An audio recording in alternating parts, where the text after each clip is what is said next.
Happiness starts tomorrow. Our 30-day happiness challenge. I'm so excited. We are all ready to go. And we want you to jump in the pool with us and invite as many people as you can, because Americans, actually people around the world, are the unhappiest we have been in 50 years.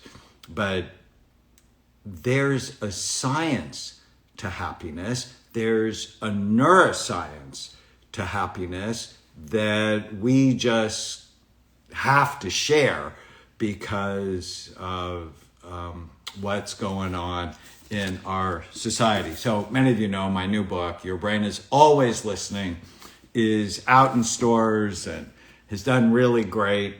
And the subtitle is Tame the Hidden Dragons that Control Your Happiness, Habits, and Hangups. And so we're going to do this 30-day challenge starting tomorrow, May 15th. And then in July, we're going to do a Breaking Bad Habits challenge. And then in September, we're going to work on an addiction challenge. But starting tomorrow, we are going to deliver 30 days of happiness to you. And if you think about it, the pandemic, because of the death tolls, the fear, the isolation, losing jobs, losing companies, losing people important to you, like I lost my dad, it just reset our nervous system to be more unhappy than ever before. And you know, if you grew up in trauma, drama, unhappiness, guilt, shame, that it resets your nervous system. But like getting physically healthy, it is critical to develop the habits of being mentally healthy. And that's what we're going to do. And in the challenge, we're going to talk about 7 brain-based decisions that you make every day that will significantly increase your level of happiness. You're also going to meet some of my happiness friends. This is Hermie. Hermie is my raccoon. Love her. And we're going to talk about giving your mind a name, because one of the neuroscience secrets to happiness is master your mind and gain psychological distance from the noise in your head. And you don't have to believe every stupid thing you think. So I'm going to introduce you to Hermie and why she's important. We're also going to meet Ansi, the anteater. You don't have to believe every stupid thing you think. And so you have to have an anteater. Ants they eliminate the automatic negative thoughts that steal your happiness. I don't have a seahorse with me, but you're also going to meet my seahorse friend, because the seahorse represents the hippocampus in the brain, deep in the brain, responsible for memory and mood. It's in the shape of a seahorse, so it's Greek for seahorse. Makes 700 new baby stem cells every day, 700 new seahorses every day.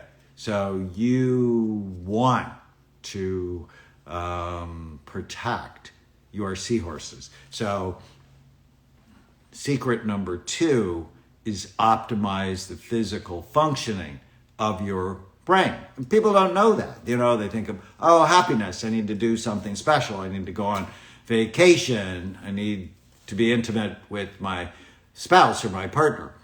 And those things totally can help, but not if the physical functioning of your brain doesn't work. And so that is absolutely critical. And then you're going to learn, I love this, you're going to meet the dragons.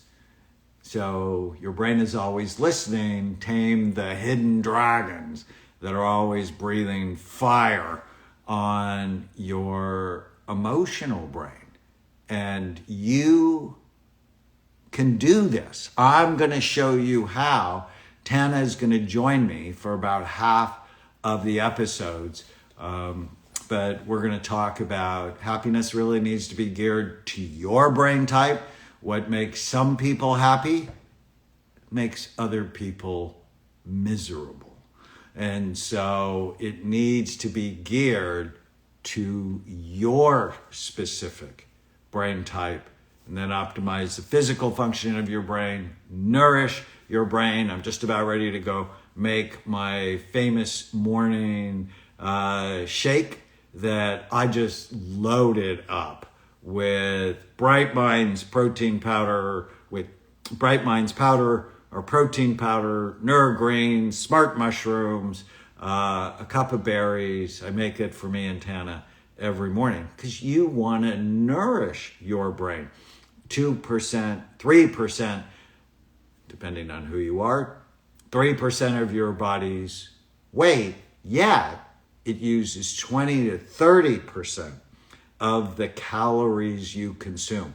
It's the most resource hungry organ in your body. So it's very critical to get your nutrients right. All of you should be taking a multiple vitamin, fish oil, optimize your vitamin D level. And then you got to get your food right. And so the question I'm going to teach you, so many great comments, thank you. The question I'm going to teach you is, do you love food that loves you back? So we're going to talk about your relationship with food, with your mind, and then I'm going to introduce you to my penguin friends. I have a lot of them. I was just interviewed by NBC in my office at work, and they go, Dr. Raymond, what's the deal with the penguins? It's about noticing what you like about other people more than what you don't. You want to be happy? You have to use your power in relationships for good. And the pandemic's caused it just to complain. And that is just not going to help you. It's so funny. Yes, pomegranate loves you back. Concussions do not love you. If you're allergic to fish, just do the other things right. And, they have algae-based omega-3 fatty acids. The last secret we're going to talk about is during this 30 days, I'm going to have you define your values, your purpose, why are you breathing, and your goals. And I'm going to teach you this one question that you just ask every day. Does it fit? Does my behavior fit the goals I have for my life?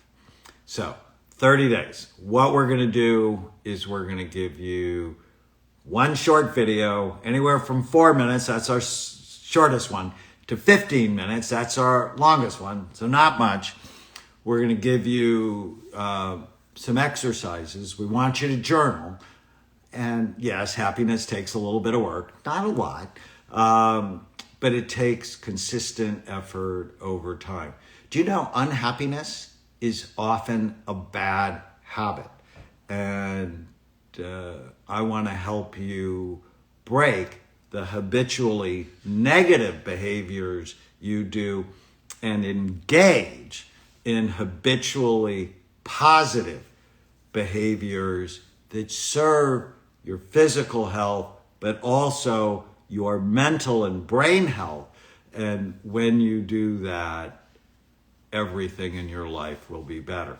And, I don't think any of us believe this is the last pandemic that we might live through, right? Unless you're old. And I'm going to be 67 soon. I don't believe it's going to be the last pandemic that we're going to live through, which means as things get better, we need to learn the lessons and work harder at managing your mind. And there's a question about happiness set point. Yes, we do inherit a tendency, but about 60% of your happiness is based on your habits. So yes, some people will talk about the ancestral dragon. I love this guy. That, we get happiness, sadness, fear, competence, struggles, addictions. We get vulnerabilities from our ancestors. Absolutely true. But we don't have to be victim of that. If you grew up in trauma, happy birthday, Amanda. If you grew up in trauma, it reset your brain to be more negative, to be more fearful. And a long time ago, that was actually adaptive. But now it may not be adaptive. Likely is not adaptive. And so it takes work to retrain your brain. Some of you know Tana, my wife, has a new book, The Relentless Courage of a Scared Child. And it was about the trauma she grew up in. And that's why these happiness habits are so important. I want to leave you with one more thought. And I love this video from Dennis Prager called Why Be Happy. Totally worth watching as a way to get into the happiness challenge. But ultimately, Prager says happiness is a moral obligation. I'm so sorry about your dad passing away. My dad passed away a year ago, May 5th. So totally can trigger the grief and loss dragon. But even in the middle of unhappiness, you can notice what's right rather than just focusing on what's wrong. And why is happiness a moral obligation? Isn't that an interesting concept? I just love that concept. Happiness is a moral obligation because of how you impact other people. And he says in the video that I can guarantee you'll understand this concept. He said, ask anybody who was raised by an unhappy mother, or raised an unhappy child, or works with an unhappy coworker, whether or not happiness is a moral obligation. And I guarantee you that they'll say yes. I want you to be happy for you. I want you to be happy for the people you love, for the people who love you. And oh, by the way, happiness attracts and unhappiness repels. So what do you want? And loneliness is just rampant. And so as we elevate our happiness, we will also elevate our connections.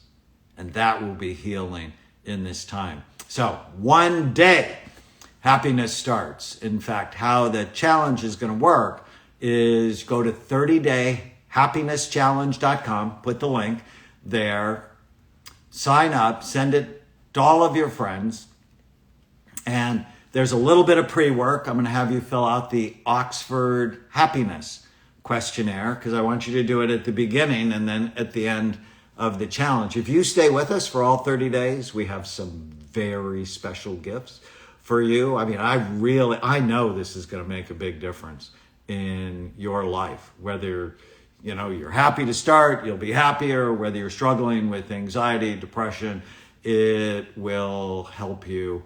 Thank you for putting the link on that. I'm just so honored. I think of myself as Yoda. I want to be a good coach and help you get the most out of your life because that makes me happy. All right, everybody. See you tomorrow in the Happiness Challenge.